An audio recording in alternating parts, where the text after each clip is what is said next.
Hello everyone, कैसे हैं आप सब लोग। आई होप आप सब अच्छे होंगे और आपने लेक्चर नंबर 3 को अच्छे से देखकर रिवाइज किया होगा। तो आज हम प्रोकैरियोटिक सेल का पार्ट 2 देखने वाले हैं। हमने लेक्चर नंबर 3 के अंदर प्रोकैरियोटिक सेल का थोड़ा सा पोर्शन हमने पढ़ लिया था। तो आज हम नेक्स्ट पढ़ेंगे प्रोकैरियोटिक सेल का बचा हुआ सारा आज हम फिनिश करेंगे। तो चलिए स्टार्ट करते हैं। फिर सबसे पहले हमने कल ये स्ट्रक्चर हमने देख लिया था प्रोकैरियोटिक सेल का। तो उसके सबसे बाहर था ग्लाइकोकैलिक्स, उसके बाद था सेल वॉल, फिर plasma membrane, glycocalyx, cell wall, plasma membrane, फिर extensions of plasma membrane is called mesosome. उसके बाद था साइटोप्लाज्म, फिर ये न्यूक्लियोइड, फ्लैजेला, ये double stranded circular DNA extra chromosomal जिसे हमें प्लाज्मिड कहते हैं। उसके बाद ये राइबोसोम, छोटे छोटे फिम्बरी, पिलाई, इंक्लूजन बॉडी, ये सारे स्ट्रक्चर हमने कल देखे थे। फिर आज भी हमने उसे रिकैप कर लिया। तो आज हम जो भी पढ़ेंगे आप डायग्राम के थ्रू आप समझ जाएंगे। तो फिर चलिए स्टार्ट करते हैं। Cell envelope and its modification. सबसे पहले तो हम देखें कि सेल एनवेलप हम किसे कहते हैं। तो बैक्टीरिया का सेल होता है, उसके बाहर सबसे बाहर होता है ग्लाइकोकैलिक्स, उसके बाद होता है सेल वॉल। सबसे बाहर क्या होता है? ग्लाइकोकैलिक्स, उसके बाद आता है सेल वॉल, और उसके बाद आता है प्लाज्मा मेम्ब्रेन। क्या आता है? Plasma membrane. इन तीनों को साथ में मिलाकर हम कहते हैं cell envelope. Glycocalyx, cell wall, plasma membrane, ये तीनों को साथ में मिलाकर हम कहते हैं सेल एनवेलप। जो बैक्टीरिया का सेल होता है वो केमिकली कॉम्प्लेक्स होता है। ये तीनों केमिकली डिफरेंट होते हैं, तो केमिकली कॉम्प्लेक्स होता है और टाइटली बाउंड होता है, और ये 3 लेयर्ड स्ट्रक्चर होता है। सेल एनवेलप कितने लेयर का होता है? 3 लेयर का होता है। तो हम लिखें इसे नोट बनाकर, अच्छे से नोट बनाकर लिखना।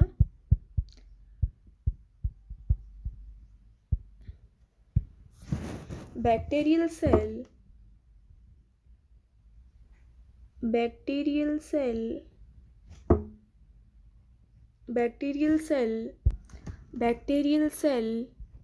chemically complex and envelope, chemically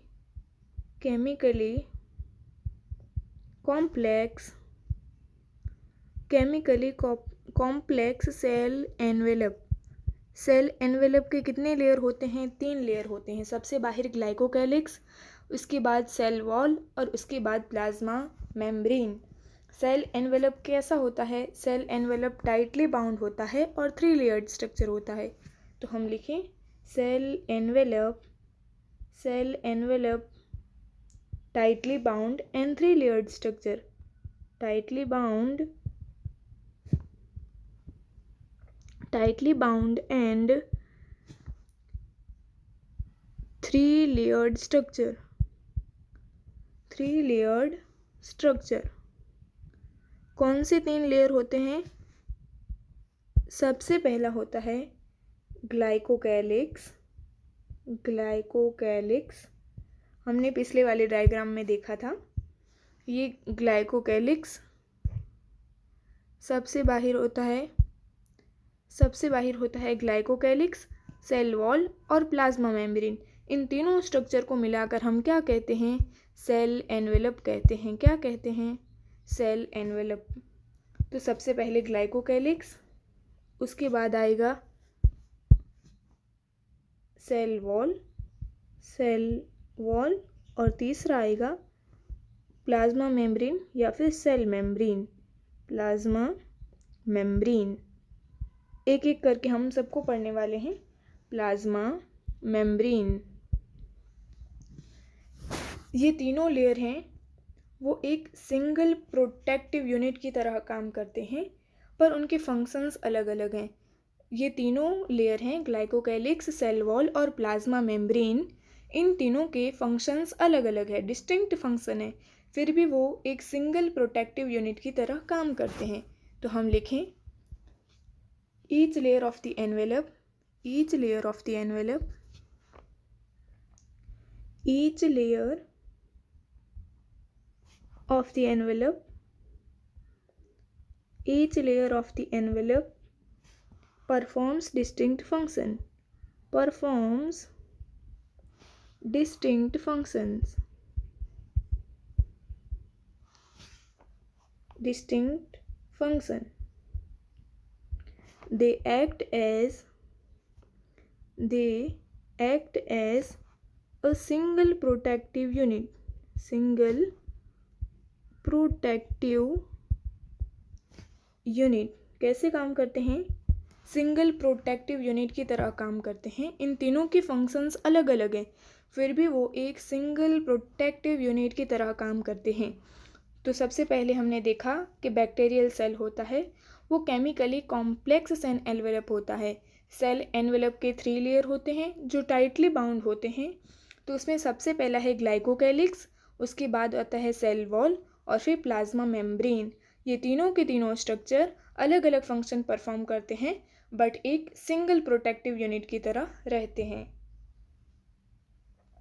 इसके बाद हम देखते हैं बैक्टीरिया के टाइप. बैक्टीरिया के 2 टाइप होते हैं, जैसे कि ग्राम पॉजिटिव और gram negative.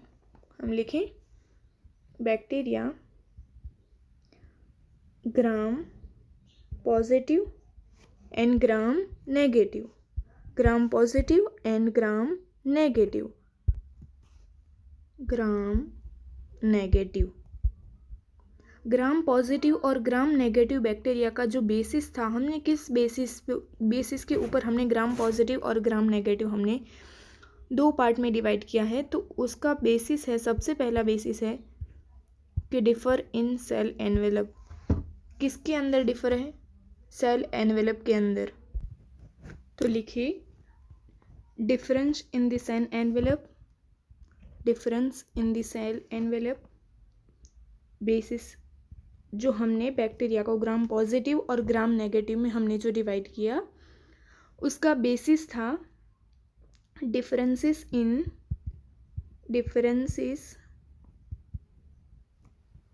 The cell envelope, cell envelope. Cell envelope के अंदर डिफरेंसेस था और ग्राम स्टेनिंग के प्रति का respond to staining procedure, respond to staining procedure,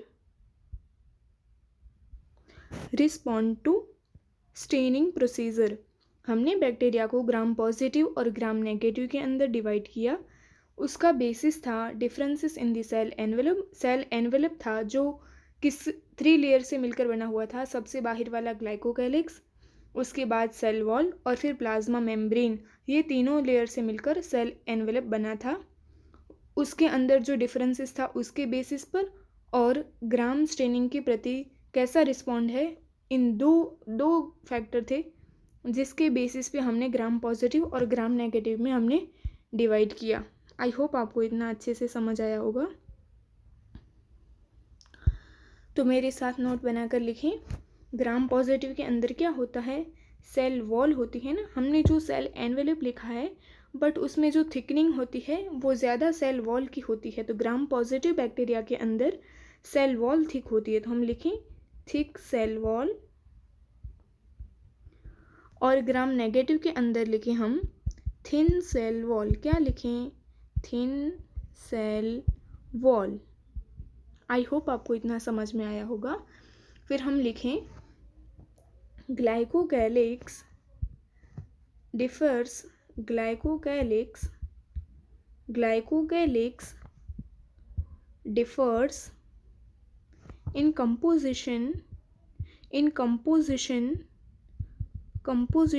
and thickness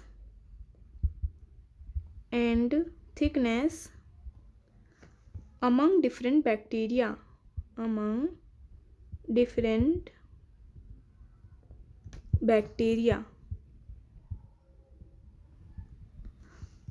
glycocalyx का जो बाहर वाला लेयर होता है, हमने सेल एनवेलप में हमने देखा सबसे बाहर वाला लेयर जो ग्लाइकोकैलिक्स का था वो कंपोजिशन और थिकनेस में अलग अलग डिफरेंट होता है अलग अलग बैक्टीरिया के अंदर। तो हमें लिखें ग्लाइकोकैलिक्स के दो टाइप होते हैं। जैसे हम लिखें ग्लाइकोकैलिक्स दो पार्ट में डिवाइड होता है। First is the slime layer and second is the capsule. Slime layer and capsule. Slime layer हम किसे बोलते हैं? ये सेल है, ये सेल की सेल वॉल है, ये प्लाज्मा मेम्ब्रेन और बाहर वाला लेयर ग्लाइकोकैलिक्स। जबकि ग्लाइकोकैलिक्स का लेयर स्लाइम लेयर होता है वो बैक्टीरिया ऐसे चिपचिपा सा होता है, लूज शीथ होता है। जबकि जो बैक्टीरिया में ग्लाइकोकैलिक्स का लेयर थिक होता है उसे हम कैप्सूल बोलते हैं। आई होप आपको इतना क्लियर हुआ होगा। स्लाइम लेयर बैक्टीरिया के अंदर जो ग्लाइकोकैलिक्स की लेयर होती है वो लूजली बाउंड होती है, जबकि कैप्सूल होता है ग्लाइकोकैलिक्स का लेयर कैप्सूल होता है जिस बैक्टीरिया के अंदर, उसमें ग्लाइकोकैलिक्स की थिक लेयर पाई जाती है, टफ लेयर पाई जाती है। आई होप आपको इतना क्लियर हुआ होगा। तो हम अच्छे से नोट बनाकर लिखें। स्लाइम लेयर के अंदर क्या होता है? जैसे सपोज ये शेल है, उसके बाहर है स्लाइम लेयर। सपोज ये सेल है, उसके बाहर ये कैप्सूल का लेयर। तो हम लिखें यहाँ स्लाइम लेयर, स्लाइम लेयर, यहाँ पे लिखें हम capsule, capsule. Present in slime layer होता है मोस्ट ऑफ द बैक्टीरिया में प्रेजेंट होता है। तो हम लिखें present in most of the bacteria, present in most of the bacteria. और दूसरा लिखें हम not present in all bacteria. सभी बैक्टीरिया के अंदर कैप्सूल नहीं पाया जाता है और ज़्यादातर बैक्टीरिया के अंदर स्लाइम लेयर पाया जाता है। जो ग्लाइकोकैलिक्स होता है वो किसे सराउंड करता है? Glycocalyx surrounding the cell wall, glycocalyx surrounding the cell wall, cell wall को सराउंड करता है। कौन करता है? ग्लाइकोकैलिक्स। सबसे बाहर वाला लेयर ग्लाइकोकैलिक्स होता है, उसके बाद आता है सेल वॉल। तो ग्लाइकोकैलिक्स सेल वॉल को सराउंड करता है। आई होप आपको इतना समझ आया होगा। जबकि हमने यहाँ देखा था सेल एनवेलप हम किसे कहते हैं? सेल एनवेलप हम कहते हैं सबसे बाहर वाला ग्लाइकोकैलिक्स, सेल वॉल और प्लाज्मा मेम्ब्रेन से मिलने से। तो सबसे पहले हमने ग्लाइकोकैलिक्स देख लिया, अब हम देखेंगे सेल वॉल, उसके बाद देखेंगे हम प्लाज्मा मेम्ब्रेन। तो ग्लाइकोकैलिक्स वाला पार्ट हमारा फिनिश हो गया। अब हम देखेंगे सेल वॉल। तो चलिए फिर स्टार्ट करते हैं सेल वॉल से। Cell wall, cell wall, cell wall क्या करता है? जो सेल वॉल होता है, सेल वॉल बैक्टीरिया को शेप प्रोवाइड करता है। क्या करता है? प्रोवाइड, मेरे साथ नोट करें point. Cell wall determines the shape of the cell, cell wall determines, cell wall determines the shape of the cell, the shape of the cell. Cell wall determines the shape of the cell, provide strong structural support. Cell wall क्या provide करता है? Provide strong structural support, strong structural support। वो bacteria को burst और collapse होने से बचाती है, पिचकने से बचाती है। कौन बचाती है? Cell wall. तो हम लिखें prevent bacteria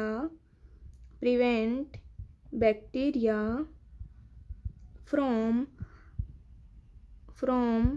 bursting and collapsing. Bacteria को बर्स्ट और कोलैप्स होने से बचाती है वो सेल वॉल है, कोलैप्सिंग। सबसे पहले हमने देखा जो सेल वॉल है वो सेल वॉल शेप प्रोवाइड करती है सेल को। Cell wall determines the shape of the cell, provide strong structural support. Cell को जो स्ट्रॉन्ग सपोर्ट देना है वो सेल वॉल देती है और बैक्टीरिया को बर्स्ट और कोलैप्स होने से सेल वॉल बचाती है। आई होप आपको इतना क्लियर हो गया होगा। तो फिर नेक्स्ट पॉइंट लिखें, जो सेल वॉल होती है वो किससे बनी हुई होती है। प्रोकैरियोटिक सेल के अंदर cell wall made up of peptidoglycan, लिखें मेरे साथ, made up of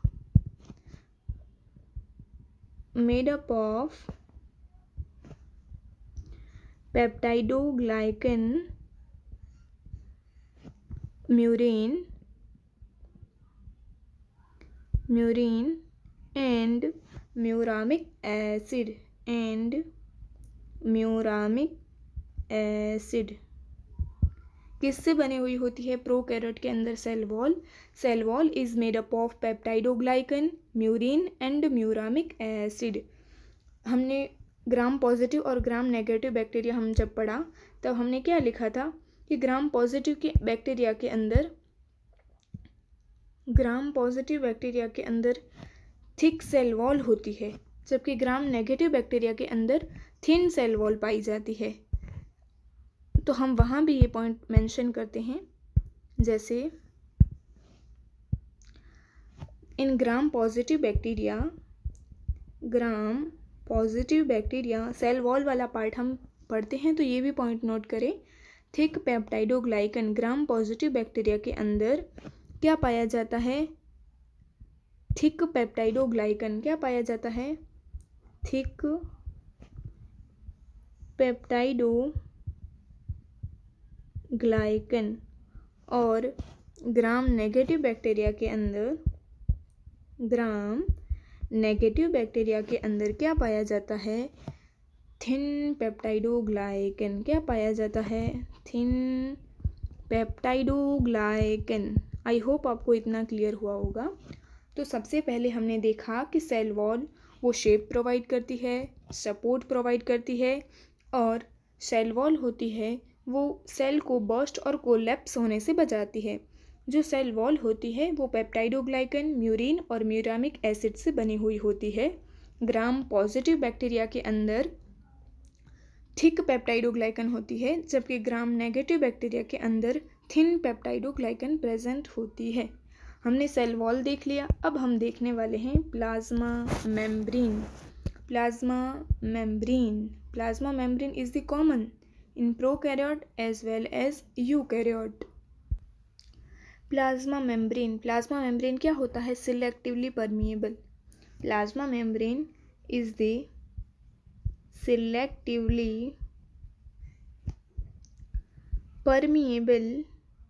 selectively permeable in nature. इसका मीनिंग हम देखते हैं, selectively permeable in nature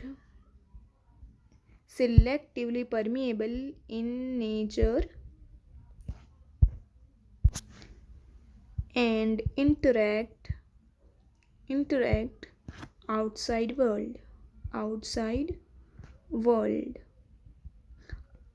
selectively permeable का मीनिंग होता है जैसे ये सेल है, ये सेल वाटर को पास होने दे रहा है और स्पेसिफिक मॉलिक्यूल है उसे पास होने दे रहा है, तो उसे हम बोलते हैं सिलेक्टिवली परमिएबल। क्या बोलते हैं, selectively permeable membrane. Selectively permeable पानी को पास होने दे रहा है और स्पेसिफिक मॉलिक्यूल को भी पास होने दे रहा है। तो only allow specific molecule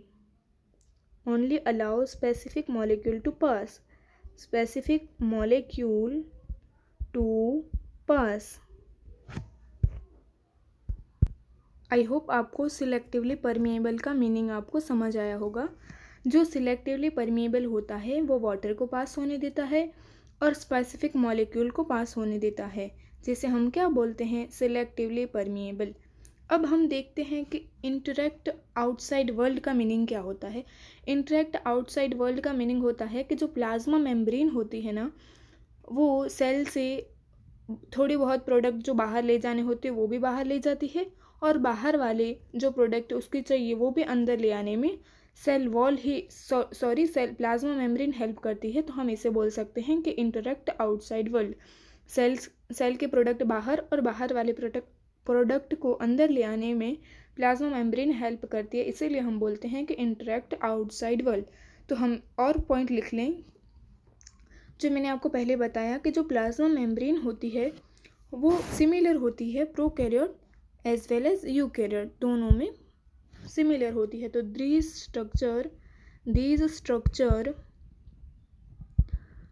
these structure similarly to that of the eukaryotes, that of the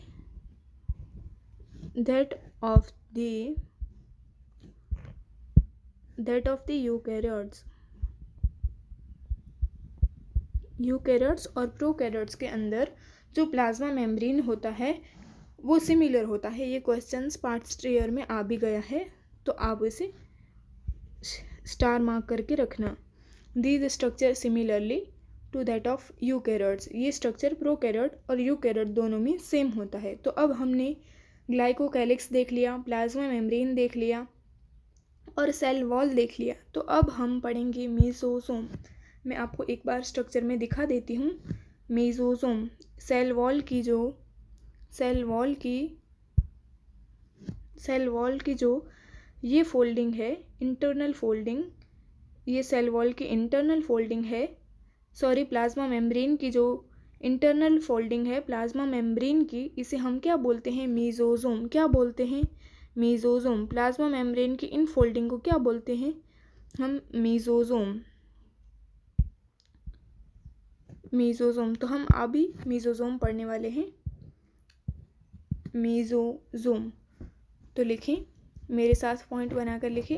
extensions of plasma membrane, किसका एक्सटेंशन है? मैंने अभी आपको दिखाया प्लाज्मा मेम्ब्रेन का एक्सटेंशन है। तो लिखें extension of plasma membrane, extension of plasma membrane का एक्सटेंशन है। तो ये हमने बना लिया सेल, उसके अंदर हमने बना ली प्लाज्मा मेम्ब्रेन। ये प्लाज्मा मेम्ब्रेन की हो गई इनफोल्डिंग, जिसे हम बोलते हैं मेसोसोम। क्या बोलते हैं हम? मेसोसोम। मेसोसोम किस किस फॉर्म में होता है? Mesosome in the form of, जैसे वेसिकल के फॉर्म में भी हो सकता है, वेसिकल्स, टिब्यूल के फॉर्म में हो सकता है। वेसिकल ऐसा होता है, टिब्यूल ऐसा होता है, और फिर लेमेली की फॉर्म में भी हो सकता है, जैसे इस तरह का स्ट्रक्चर भी हो सकता है। मेसोसोम प्लाज्मा मेम्ब्रेन का एक्सटेंशन है, वो इंटरनल फोल्डिंग होती है जिसे हम मेसोसोम बोलते हैं। वो प्लाज्मा मेम्ब्रेन की इनफोल्डिंग होती है, किस किस फॉर्म में होती है? वो वेसिकल, टिब्यूल और लेमेली की फॉर्म में हो सकती है। मेसोसोम किस काम में आता है? तो हम लिखें mesosome helps in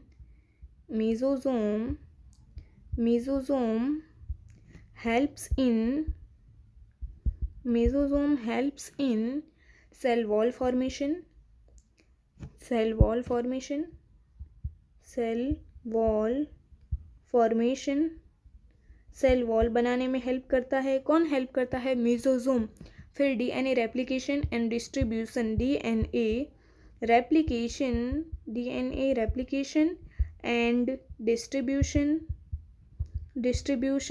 replication and distribution, और उसके बाद हेल्प करता है रेस्पिरेशन, जो हम नेक्स्ट पेज पे लिखें।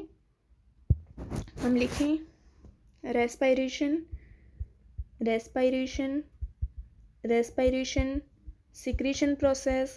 सिक्रेशन प्रोसेस, उसके बाद हेल्प करता है increase the surface area of plasma membrane. लिखें increase the surface area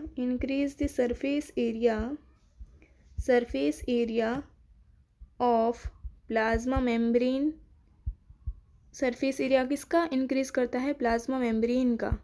increase the surface area of plasma membrane and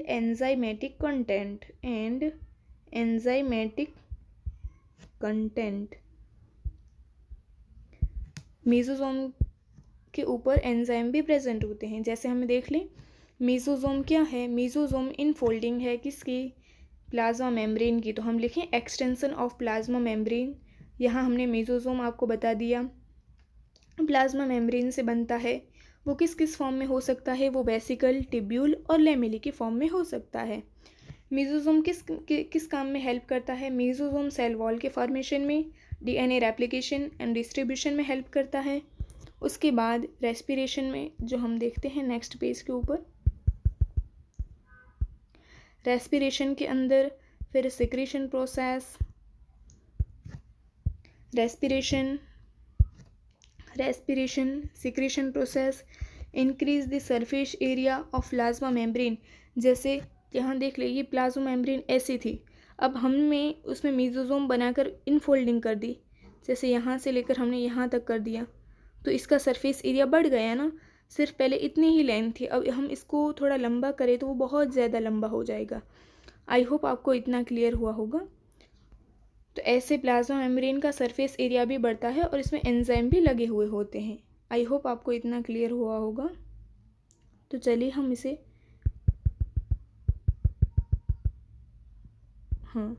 हम बना दें और एक बार, increase the surface area of plasma membrane. I hope आपको इतना अच्छे से क्लियर हुआ होगा। रेस्पिरेशन में हेल्प करता है, सिक्रीशन प्रोसेस में, इन सिक्रीशन प्रोसेस में कौन हेल्प करता है, मेसोसोम हेल्प करता है।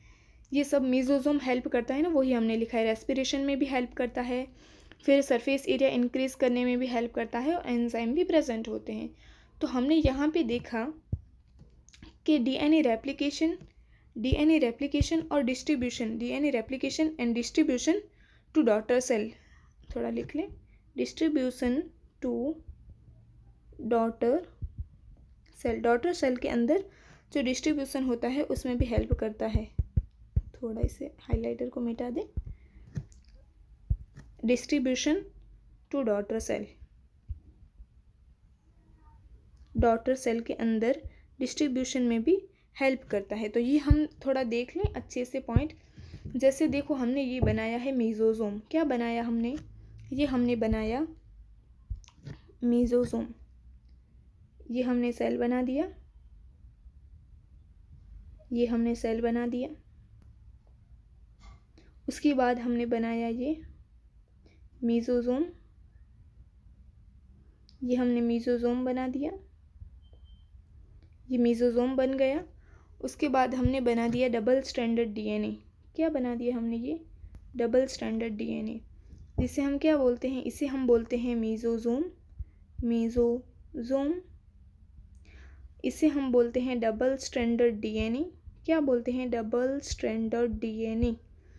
फिर इस डीएनए का हम रेप्लिकेशन करें, जैसे ये बन गया सेल, ये हो गया एक मेसोसोम। अब इसके जो डबल स्ट्रैंडेड डीएनए यहाँ प्रेजेंट थी, अब वो दो बन जाएंगे, क्योंकि डीएनए ने क्या किया, डीएनए ने रेप्लिकेशन किया। तो हम यहाँ लिखें डीएनए रेप्लिकेशन। क्या लिखें हम, डीएनए रेप्लिकेशन। आई होप आपको इतना अच्छे से समझ आया होगा। जब डीएनए ने रेप्लिकेशन कर लिया तो फिर मेसोसोम क्या करेगा, अब डिवाइड करेगा मेसोसोम। अब क्या डिवाइड करेगा, मेसोसोम। ये हमने सेल बना लिया, उसके बाद हमने बनाया मेसोसोम, ये मेसोसोम डिवाइड कर गया। जो डबल स्ट्रैंडेड डीएनए था वो एक एक आ गया, जैसे हम पिंक कलर से बना लें। जैसे यहाँ पे एक डबल स्ट्रैंडेड डीएनए आ गया, यहाँ पे एक डबल स्ट्रैंडेड डीएनए और यहाँ एक डबल स्ट्रैंडेड डीएनए। सबसे पहले मेसोसोम प्रेजेंट था, उसके ऊपर डबल स्ट्रैंडेड डीएनए प्रेजेंट था। फिर डीएनए ने रेप्लिकेशन करके दो डबल स्ट्रैंडेड डीएनए बना लिए। फिर मेसोसोम ने डिवाइड किया और डबल स्ट्रैंडेड डीएनए अलग अलग हो गए। उसके बाद सेल वॉल होती है, थोड़ा उसमें डिवीज़न स्टार्ट हो जाएगा। जैसे यहाँ पे सेल वॉल में डिवीज़न स्टार्ट हो गया। उसके बाद हम देखें, जैसे ये मेसोसोम यहाँ प्रेजेंट था, उसके बाद अब ये मेसोसोम के ऊपर डबल स्ट्रैंडेड डीएनए प्रेजेंट थे और ये यहाँ से दो सेल में डिवाइड हो जाएंगे। तो हम लिखें फिर यहाँ से 2 सेल में डिवाइड होने के बाद डॉटर सेल बन जाएंगे। तो हमने ये बनाया, ये सेल, ये मीजोजोम, ये सेल, ये मीजोजोम, और पिंक कलर से हम डबल स्ट्रैंडेड डीएनए बना लेते हैं। ये डबल स्ट्रैंडेड डीएनए हो गया। तो यहाँ पे क्या हुआ, यहाँ पे हुआ बाइनरी फिजन। क्या हुआ, बाइनरी फिजन। क्या हुआ, बाइनरी फिजन। और ये किस में कन्वर्ट हो गए, डॉटर सेल में। किस में कन्वर्ट हो गए, डॉटर सेल। ये भी क्या बन गया, डॉटर सेल। आई होप आपको इतना क्लियर होगा। हम फिर से देख लें, ये सेल है, ये मीजोजोम है। मीजोजोम के ऊपर डबल स्ट्रैंडेड डीएनए प्रेजेंट है, डबल स्ट्रैंडेड डीएनए मीजोजोम, फिर डीएनए रेप्लिकेशन करके 2 डबल स्ट्रैंडेड डीएनए बन गए, फिर मीजोजोम के ऊपर अलग अलग डबल स्ट्रैंडेड डीएनए आ गए, फिर सेल वॉल से डिस्ट्रीब्यूशन होना स्टार्ट हो गया, फिर बाइनरी फिजन के थ्रू 2 डॉटर सेल बन गए। आई होप आपको अच्छे से समझ आया होगा। तो उसके बाद हम पढ़ने वाले हैं प्रोकैरियोट्स लाइक साइनोबैक्टीरिया पढ़ने वाले हैं। हम क्या पढ़ने वाले हैं, साइनोबैक्टीरिया। तो लिखें प्रोकैरियोट्स लाइक साइनोबैक्टीरिया। साइनोबैक्टीरिया हम बनाएं। सबसे पहले हमने ये बना दिया सेल की सेल वॉल। उसके बाद हमने बना दिया प्लाज्मा मेम्ब्रेन। क्या बना दिया, प्लाज्मा मेम्ब्रेन। फिर उसके बाद हमने बना लिया साइटोप्लाज्म। क्या बना लिया हमने, साइटोप्लाज्म को हम लिखें जैसे ये हो गया साइटोप्लाज्म। फिर एक्सटेंशंस होता है, वो कहाँ प्रेजेंट होता है, वो साइटोप्लाज्म के अंदर प्रेजेंट होता है। तो मैं लिखें हम एक्सटेंशंस ऑफ सेल मेम्ब्रेन। किसका एक्सटेंशन होता है, सेल मेम्ब्रेन का एक्सटेंशन होता है, और वो साइटोप्लाज्म के अंदर प्रेजेंट होता है। तो हम लिखें extensions of cell membrane in cytoplasm. Extensions of cell membrane in cytoplasm contain, क्या कंटेन करता है, पिगमेंट बना ले हम। ये पिगमेंट प्रेजेंट होते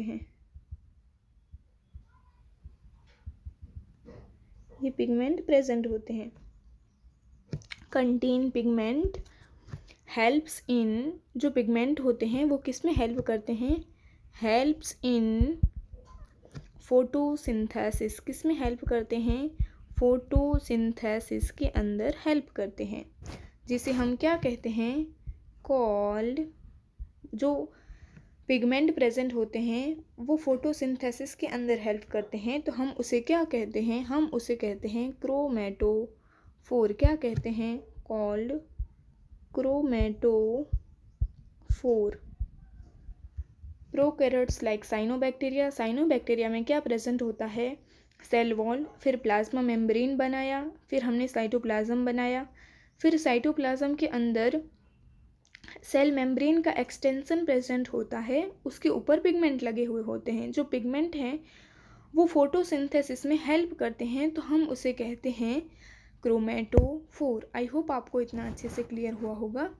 तो अब हम देखते हैं कि बैक्टीरियल सेल होता है वो मोटाइल भी हो सकता है और नॉन मोटाइल भी हो सकता है। तो हम लिखें बैक्टीरियल सेल मोटाइल और नॉन मोटाइल। जो बैक्टीरिया का सेल होता है वो मोटाइल भी हो सकता है, नॉन मोटाइल भी हो सकता है। जो मोटाइल और नॉन मोटाइल हमने डिस्ट्रीब्यूशन किया है वो फ्लैजेला के बेसिस पे है। तो हम लिखें, पॉइंट लिखें मेरे साथ, इफ़ मोटाइल, जो बैक्टीरिया का सेल मोटाइल होगा, if motile they have thin filamentous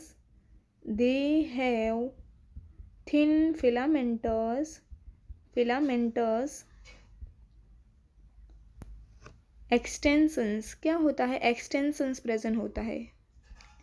extensions, जो एक्सटेंशन होता है वो कहाँ से होता है, सेल वॉल से होता है, फ्रॉम देयर सेल वॉल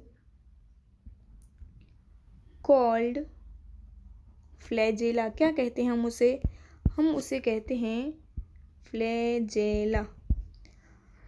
अगर बैक्टीरिया का सेल मोटाइल होगा तो उसमें थिन फिलामेंटस एक्सटेंशन होगा, वो सेल वॉल से थ्रू आया होगा, जिसे हम कहते हैं flagella.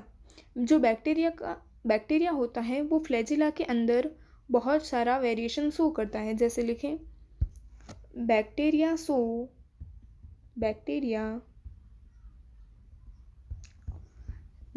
Show arrange in the number of flagella. Number के अंदर वेरिएशन होता है in the number of flagella.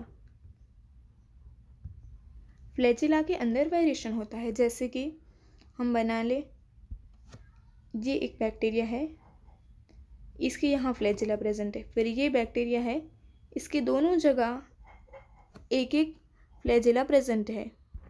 उसके बाद ये बैक्टीरिया है जिसके एक साइड ही बहुत सारे फ्लैजेला प्रेजेंट है, इसके नाम हमें लर्न नहीं करने हैं।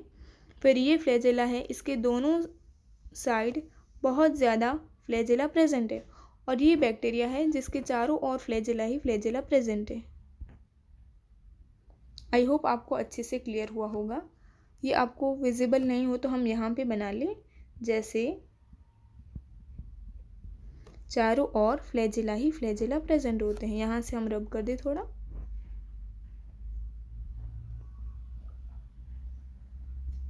ओके, तो हमने देख लिया अगर बैक्टीरियल सेल मोटाइल होगा तो उसके अंदर थिन फिलामेंटस स्ट्रक्चर पाया जाएगा, सेल वॉल के थ्रू बाहर आया होगा, जिसे हम फ्लैजेला कहते हैं।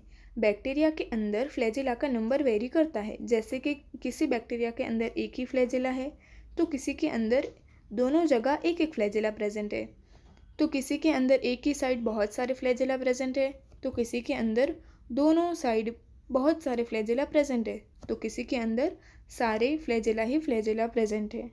तो हम फ्लैजेला को अच्छे से समझ लें।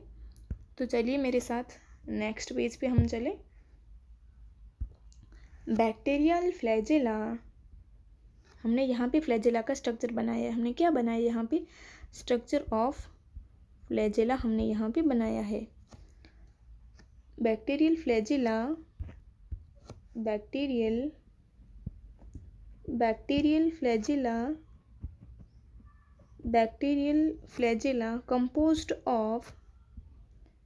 composed of 3 parts।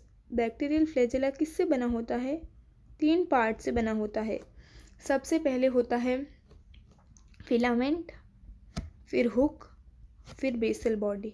3 हो गए, फिलामेंट, हुक और बेसल बॉडी, जो आपको स्ट्रक्चर में विजिबल होगा। तो हम लिखें 3 पार्ट्स। सबसे पहला लिखें हम फिलामेंट, दूसरा लिखें हुक और चौथा लिखें हम बेसल बॉडी। क्या लिखें? Basal body. जो हुक होता है वो फिलामेंट और बेसल बॉडी को कनेक्ट करता है। तो आई होप आपको इतना स्ट्रक्चर समझ में आया होगा। सब फ्लैजेला का स्ट्रक्चर होता है वो 3 पार्ट का बना हुआ होता है, बेसल बॉडी, हुक और फिलामेंट। बेसल बॉडी हमने यहाँ पे बताया है, हुक और फिलामेंट। फ्लैजेला लॉन्गेस्ट पोर्शन है किसका? सेल सरफेस से जो बाहर आते हैं ना एक्सटेंशन, उसका। तो लिखिए मेरे साथ, फ्लैजेला के अंदर का फिलामेंट वाला पार्ट वो लॉन्ग है। Filament is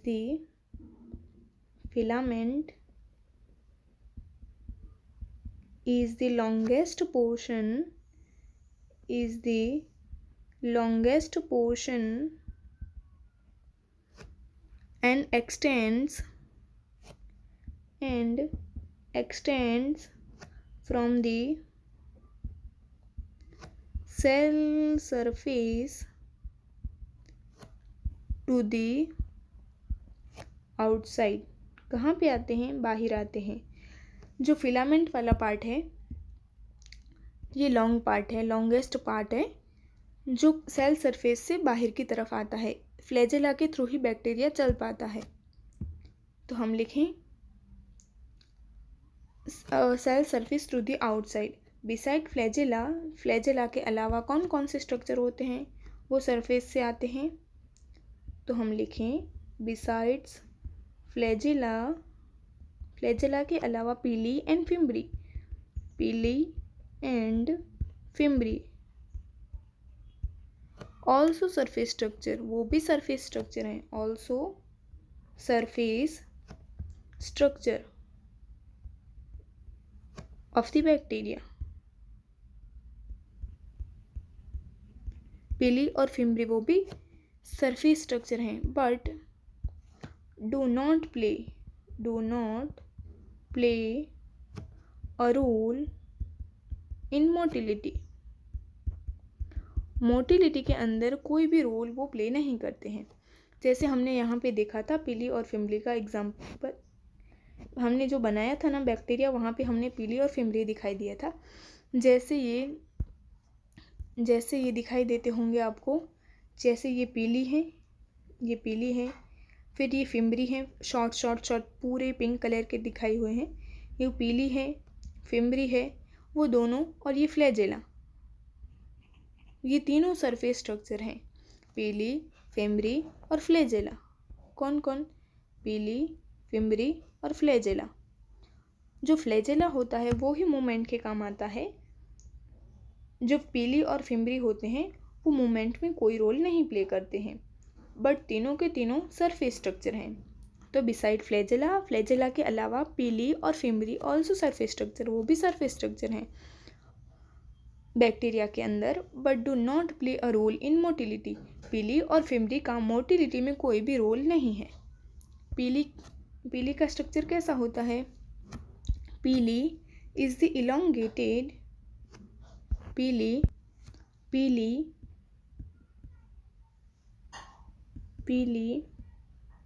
elongated tubular structure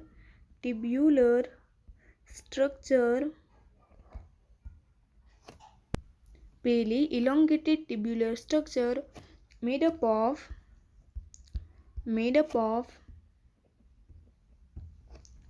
पीलिन protein. किससे बना हुआ होता है? पीलिन प्रोटीन से बना हुआ होता है। पीलिन प्रोटीन ऐसा ट्यूब्यूलर जैसा स्ट्रक्चर होता है पीली का। जो हमने देखा, जो फिम्बरी होते हैं ना वो बहुत ज़्यादा होते हैं, इसके कंपेयर में पीली कम होते हैं। पीली और फिम्बरी का मोटिलिटी में कोई भी रोल नहीं है। पीली होता है वो इलोंगेटेड ट्यूब्यूलर स्ट्रक्चर होता है जो पीलिन प्रोटीन से मिलकर बना हुआ होता है। उसके बाद हम लिखें जैसे फिम्ब्रियाई, क्या लिखें हम? फिम्ब्रियाई। फिम्ब्रियाई कैसे होते हैं? ब्रिशल लाइक होते हैं। Bristle like helps in attach the bacteria to rock और होस्ट। होस्ट और रॉक होता है, उसके अंदर बैक्टीरिया को चिपकना हो, अटैचमेंट करना हो, तो वो ब्रिशल लाइक स्ट्रक्चर जिसे हम फिम्बरी बोलते हैं वो हेल्प करते हैं। जैसे ये रॉक है, जैसे हमने ये रॉक बना दिया, ये बैक्टीरिया है, तो वो किसके थ्रू चिपकता है? फिम्ब्रियाई के थ्रू। ऐसे फिम्ब्रियाई होती है वो उसे अटैचमेंट में हेल्प करती है। जो फिम्ब्रियाई होती है वो ब्रिशल लाइक स्ट्रक्चर होते हैं, ब्रिसल लाइक स्ट्रक्चर होते हैं जो हेल्प करते हैं अटैचमेंट में। बैक्टीरिया को होस्ट और रॉक पे उसके अटैचमेंट करना हो तो वो फिम्ब्रियाई होते हैं, वो उसे हेल्प करते हैं। आई होप आपको पीली और फिम्बरी और फ्लैजेला दोनों, आपको तीनों स्ट्रक्चर आपको अच्छे से समझ में आए होंगे। सबसे पहले हमने फ्लैजेला का स्ट्रक्चर देखा, उसमें हमने देखा फिलामेंट, हुक और बेसल बॉडी। जो फिलामेंट होता है वो लॉन्ग पार्ट होता है, हुक जो बेसल बॉडी और फिलामेंट को कवर करता है, और ये रहा बेसल बॉडी। उसके बाद हमने देखा था कि फिलामेंट लॉन्गेस्ट पोर्शन होता है, extends from the cell surface to the outside. Beside flagella, flagella के अलावा पीली और फिम्बरी होते हैं, वो भी सरफेस स्ट्रक्चर होते हैं। ये हमने देख लिया फ्लैजेला, ये हमने देख लिया फ्लैजेला, ये हो गया पीली और ये हो गया फिम्बरी। ये तीनों क्या हैं? तीनों सरफेस स्ट्रक्चर हैं, सरफेस से बाहर निकलने वाले स्ट्रक्चर बोलते हैं। तो हमने फ्लैजेला, पीली और फिम्बरी तीनों पढ़ लिया। फ्लैजेला के अंदर भी 3 पार्ट हैं। फ्लैजेला के अंदर 3 कौन से पार्ट हैं? फिलामेंट, हुक और बेसल बॉडी। फ्लैजेला के अंदर 3 पार्ट, फिलामेंट, हुक और बेसल बॉडी। हुक होता है वो बेसल बॉडी और फिलामेंट को कनेक्ट करता है। फिलामेंट लॉन्गेस्ट पार्ट है। आई होप आपको इतना अच्छे से क्लियर हुआ होगा।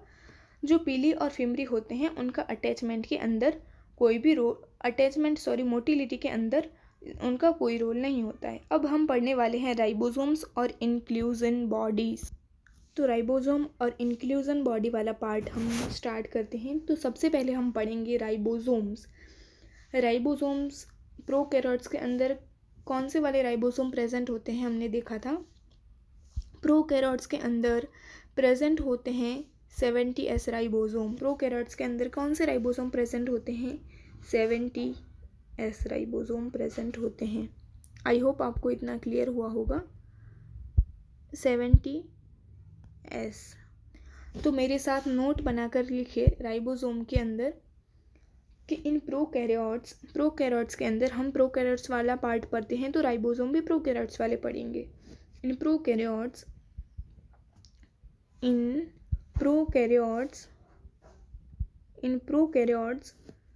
ribosomes are associated किसके साथ एसोसिएटेड होते हैं? विद द प्लाज्मा मेम्ब्रेन के साथ एसोसिएटेड होते हैं। राइबोसोम प्रोकैरियोट्स के राइबोसोम होते हैं, जैसे ये सेल वॉल हो गया, उसके बाद ये प्लाज्मा मेम्ब्रेन हो गया। यहाँ पे राइबोसोम प्लाज्मा मेम्ब्रेन के साथ अटैच होते हैं। एसोसिएटेड विथ प्लाज्मा मेम्ब्रेन, उनका साइज कितना होता है? Size of ribosome of prokaryotes is, ribosome का साइज होता है 15 नैनोमीटर से लेकर 20 नैनोमीटर तक का। कितना होता है? 15 नैनोमीटर से लेकर 20 नैनोमीटर तक का। जो राइबोसोम होते हैं वो 2 सब यूनिट के मिलने से बनते हैं। तो ribosomes are made up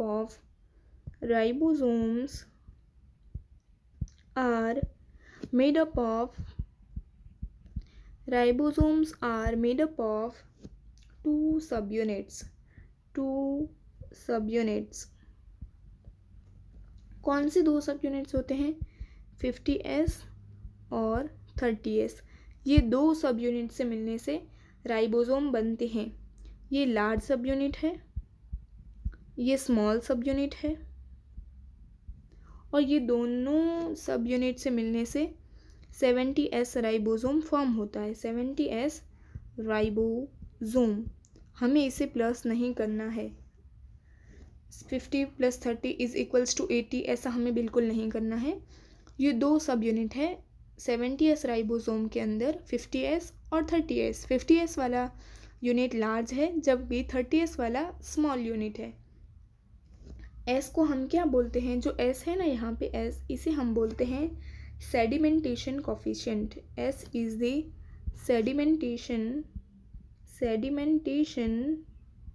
sedimentation coefficient, या फिर हम उसे बोलते हैं स्वेडबर्ग यूनिट। क्या बोलते हैं? Svedberg unit. किसका मेजरमेंट करता है S? मेजरमेंट ऑफ साइज और डेंसिटी। किसका? साइज और डेंसिटी का मेजर करता है। Measurement of size and density. I hope आपको इतना समझ में आया होगा। राइबोसोम और इंक्लूजन बॉडी पढ़ने वाले हैं, जबकि प्रोकैरियोट्स के अंदर 70S राइबोसोम प्रेजेंट होते हैं। प्रोकैरियोट्स के अंदर जो राइबोसोम होते हैं वो प्लाज्मा मेम्ब्रेन के साथ एसोसिएटेड होते हैं। उनका साइज 15 नैनोमीटर से लेकर 20 नैनोमीटर तक का होता है। राइबोसोम 2 सब यूनिट से मिलने से बनते हैं, 50S और 30S। ये दोनों सब यूनिट मिलकर 70S राइबोसोम बनाते हैं। S होता है सेडिमेंटेशन कोफिशिएंट, या फिर हम बोलते हैं स्वेडबर्ग यूनिट, जो किसका मेजरमेंट करता है? Measurement of size and density. S किसका मेजरमेंट करता है? साइज और डेंसिटी का मेजरमेंट करता है। आई होप आपको इतना समझ में आया होगा। तो फिर हम चलिए नेक्स्ट देखते हैं राइबोसोम के अंदर। अब देखने वाले हैं हम राइबोसोम के अंदर mRNA। हमने ये क्या बना दिया? हमने ये बना दिया mRNA। हमने ये क्या बनाया? mRNA। ये mRNA उसके ऊपर क्या प्रेजेंट है? उसके ऊपर प्रेजेंट है राइबोसोम। ये क्या प्रेजेंट है? राइबोसोम। राइबोसोम बहुत सारे हैं बट mRNA सिंगल है, तो हम इसे क्या बोलते हैं? Many ribosomes present on single mRNA। Many ribosomes present, लिखे मेरे साथ, many ribosomes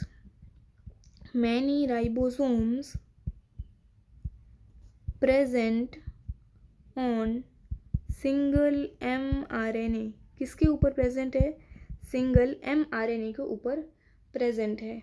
many ribosomes present on single mRNA, जिसे हम क्या बोलते हैं? जिसे हम बोलते हैं पॉलीराइबोसोम्स। पॉलीराइबोसोम्स,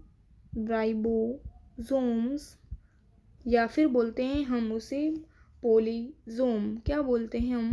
पॉलीसोम। जब mRNA होता है, mRNA से हमें क्या बनवाना है? हमें बनवाना है प्रोटीन। क्या बनाना है हमें? mRNA से हमें प्रोटीन बनवाना है। वो हम नेक्स्ट क्लास 12th के चैप्टर में हम देखने वाले हैं। जब हमें mRNA से प्रोटीन बनवाना है तो उस प्रोसीजर को हम कहते हैं ट्रांसलेशन। क्या कहते हैं? ट्रांसलेशन। क्या कहते हैं? ट्रांसलेशन।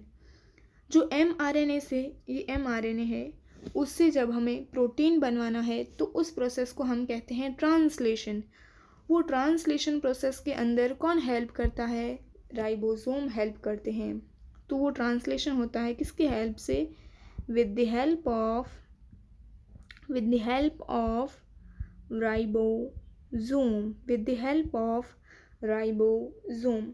आई होप आपको राइबोसोम वाला पार्ट क्लियर हुआ होगा।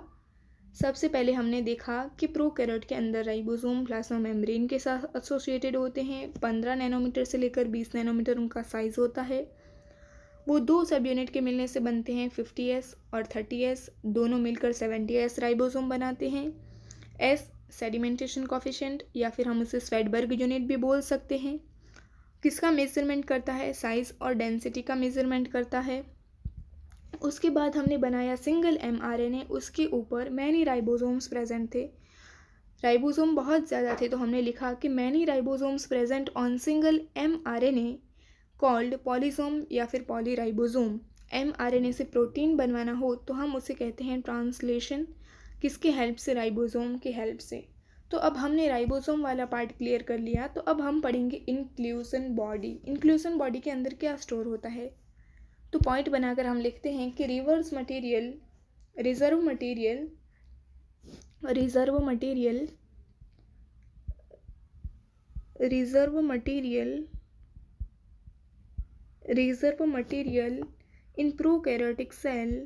in prokaryotic cell reserve material in prokaryotic cell are stored in the cytoplasm in the form of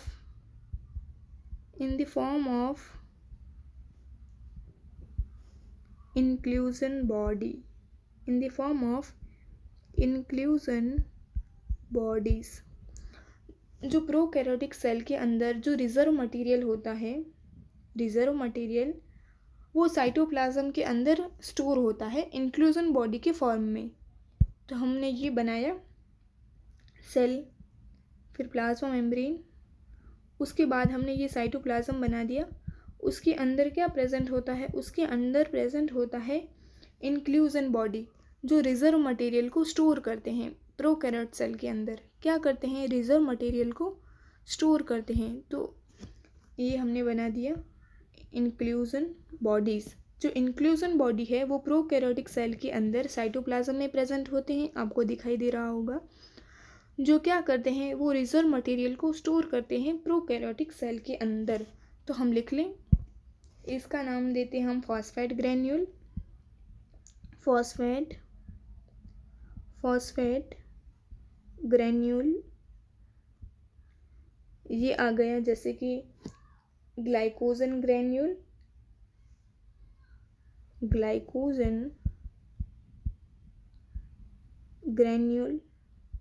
उसके बाद हमने लिख दिया ये साइनोफाइशियन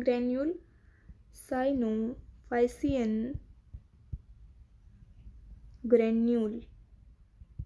आई होप आपको इतना समझ में आया होगा। अब हम लिखते हैं जो गैस वैक्यूल होता है वो ब्लू ग्रीन, पर्पल और ग्रीन फोटोसिंथेटिक बैक्टीरिया के अंदर पाया जाता है, जो गैस वैक्यूल होते हैं वो। तो हम लिखें गैस वैक्यूल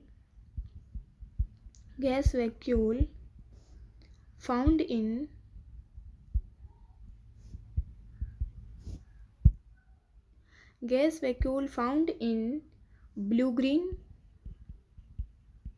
ग्रीन, पर्पल और green photosynthetic bacteria. Gas vacuole found in blue green algae, purple और ग्रीन फोटोसिंथेटिक बैक्टीरिया के अंदर वैक्यूल पाया जाता है। गैस वैक्यूल किसके अंदर पाया जाता है? ब्लू ग्रीन, पर्पल और ग्रीन फोटोसिंथेटिक बैक्टीरिया के अंदर।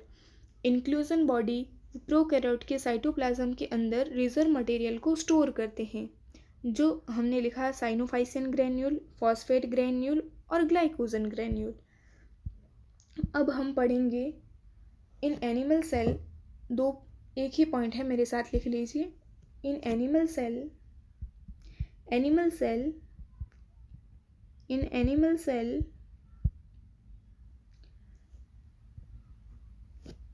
सेल के अंदर इंक्लूजन बॉडी क्या स्टोर करते हैं? They store fats and sugar. क्या स्टोर करते हैं? फैट्स एंड शुगर स्टोर करते हैं। Ready for cellular respiration. Plant cell के अंदर इंक्लूजन बॉडी क्या स्टोर करते हैं? In plant cells store glycogen, starch etcetera. Animal cell के अंदर इंक्लूजन बॉडी फैट को स्टोर करते हैं, शुगर को स्टोर करते हैं सेल्यूलर रेस्पिरेशन के लिए, जबकि प्लांट सेल के अंदर ग्लाइकोजन और स्टार्च को स्टोर करते हैं। एनिमल सेल के अंदर क्या स्टोर करते हैं? एनिमल सेल के अंदर फैट या शुगर को स्टोर करते हैं। एनिमल सेल के अंदर फैट, शुगर को स्टोर करते हैं। प्लांट सेल के अंदर स्टार्च और ग्लाइकोजन को स्टोर करते हैं। आई होप आपको इतना क्लियर हुआ होगा।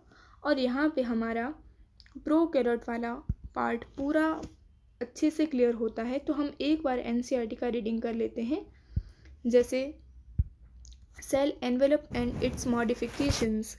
Most prokaryotic cell particularly the bacterial cell की यहाँ बात हो रही है, have a chemically complex cell envelope. The cell envelope consists of tightly bound 3-layer structure. हमने यहाँ देखा था कि जो सेल एनवेलप होता है उसका 3 लेयर होता है, जो टाइटली बाउंड होता है और केमिकली कॉम्प्लेक्स होता है। The outermost glycocalyx followed by the cell wall, then plasma membrane. Although each layer of the envelope perform distinct function, they act together as a single protective unit. Bacteria can be classified into 2 groups on the basis of differ in the cell envelopes and the manner which they respond to the staining procedure developed by Gram. Those that take up the Gram stain are Gram positive. जो ग्राम stand को take करते हैं वो gram positive होते हैं, और जो ग्राम stand को टेक नहीं कर पाते हैं उसे हम ग्राम नेगेटिव बोलते हैं। And the other they do not are called gram negative bacteria. Glycocalyx differ in composition and thickness among different bacteria. It could be a loose sheath called slime layer in some, while other it may be thick or tough. Capsule होता है वो thick और tough होता है, जिसे हम क्या बोलते हैं, call the capsule. The cell wall determines the shape of the cell. क्या करती है सेल वॉल, शेप प्रोवाइड करती है सेल को, स्ट्रॉन्ग स्ट्रक्चरल सपोर्ट प्रोवाइड करती है और बैक्टीरिया को बर्स्ट और कोलैप्स होने से बचाती है. The plasma membrane is semi permeable in nature. Plasma membrane कैसा होता है, semi permeable and interact the outside world. Semi permeable होता है और आउटसाइड वर्ल्ड से इंटरेक्ट करता है. The membrane is similar structure to that of the eukaryotes. Plasma membrane होता है वो सिमिलर स्ट्रक्चर होता है prokaryote as well as eukaryote. हमने यहाँ पे सिलेक्टिवली परमिएबल लिखा था, तो हम लिख लें थोड़ा सेमी परमिएबल. सेमी परमिएबल लिख लें मेम्ब्रेन का एनसीईआरटी के अकॉर्डिंग. सेमी परमिएबल क्या लिख लें हम, semi permeable.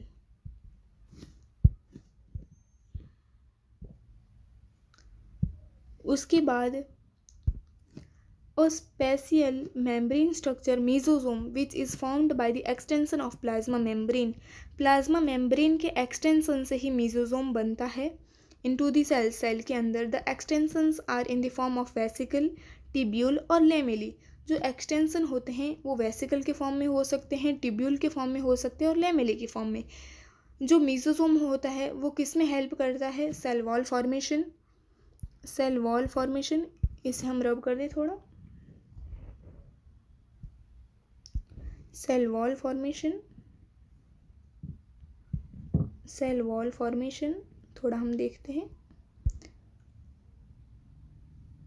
Cell wall formation, DNA replication and distribution to daughter cells. हमने अच्छे से डीएनए कैसे रेप्लिकेट होता है, कैसे डिस्ट्रीब्यूट होता है, वो हम सब अच्छे से देख लिया. They also help in respiration secretion process to increase the surface area of the plasma membrane and enzymatic content. In some prokaryotes like cyanobacteria, there are other membranous extension into the cytoplasm called chromatophore which contain pigments. हमने देखा था कि prokaryotes like cyanobacteria, उसके अंदर cytoplasm के अंदर जो extension present होता है वो एक्सटेंशंस प्लाज्मा मेम्ब्रेन के थ्रू आता है, जिसके ऊपर पिगमेंट प्रेजेंट होते हैं, वो फोटोसिंथेसिस के लिए हेल्प करते हैं. तो हम उसे क्या बोलते हैं, chromatophore. Bacterial cells may be motile or non-motile. If motile, they have a thin filamentous extensions. Bacterial cell motile भी हो सकता है और non-motile भी हो सकता है. अगर वो motile है तो filamentous extensions cell wall से थ्रू बाहर आएगा, जिसे हम बोलते हैं flagella. Bacteria so arrange in the number and arrangement of the flagella, जो हमने देखा था बट उसके नाम हमें लर्न नहीं करने हैं. Bacterial flagella is the composed of three parts, filaments, hook और basal body. The filament is the longest portion and extends from the cell surface to the outside. Besides flagella, pili or fimbriae are also surface structure of the bacteria but do not play a role in motility. Motility में pili और fimbriae का कोई role नहीं होता है.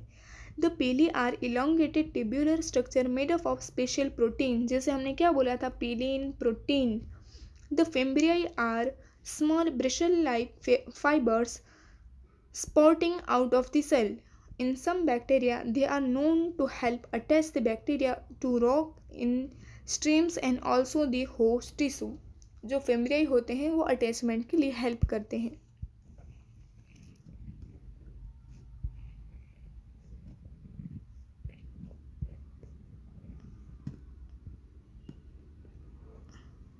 आई hope आपको इतना अच्छे से क्लियर हुआ होगा. तो अब हम पढ़ेंगे राइबोसोम्स और इंक्लूजन बॉडीज़. क्या पढ़ने वाले हैं हम, राइबोसोम्स और inclusion bodies. In prokaryotes, ribosomes are associated with the plasma membrane of the cell. They are about 50 nanometer to 20 nanometer in size, are made up of two subunits, 50S or 30S unit, which when present together to form 70S prokaryote ribosomes. Ribosomes are site of protein synthesis. Ribosomes किसकी site है, protein synthesis की site है। Several ribosomes में attach to a single mRNA and form a chain called polyribosomes or polysomes. The ribosomes of a polysomes translate the mRNA into proteins. अब हम पढ़ेंगे inclusion bodies. Reserve material in prokaryotic cells are stored in the cytoplasm in the form of inclusion bodies.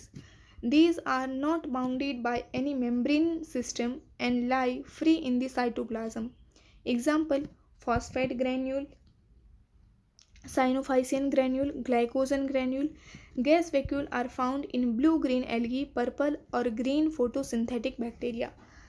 हमने जो inclusion body वाला है उसमें एक point हम लिख लें, जैसे इंक्लूजन बॉडी वो कैसे स्ट्रक्चर होते हैं, वो मेम्ब्रेन लेस स्ट्रक्चर होते हैं और साइटोप्लाज्म के अंदर फ्रीली प्रेजेंट होते हैं। तो हम लिख लें, नेक्स्ट पेज पे थोड़ा स्पेस है तो हम लिख लें यहाँ पे, जैसे inclusion bodies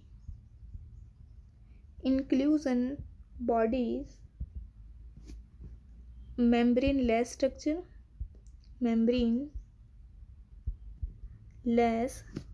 structure present freely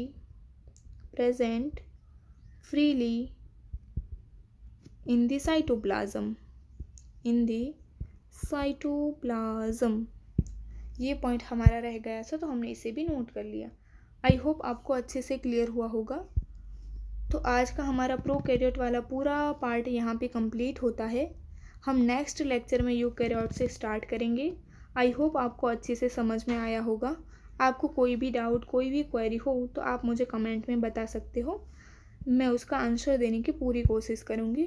तो फिर हम नेक्स्ट लेक्चर में मिलेंगे। ओके, थैंक यू बच्चों।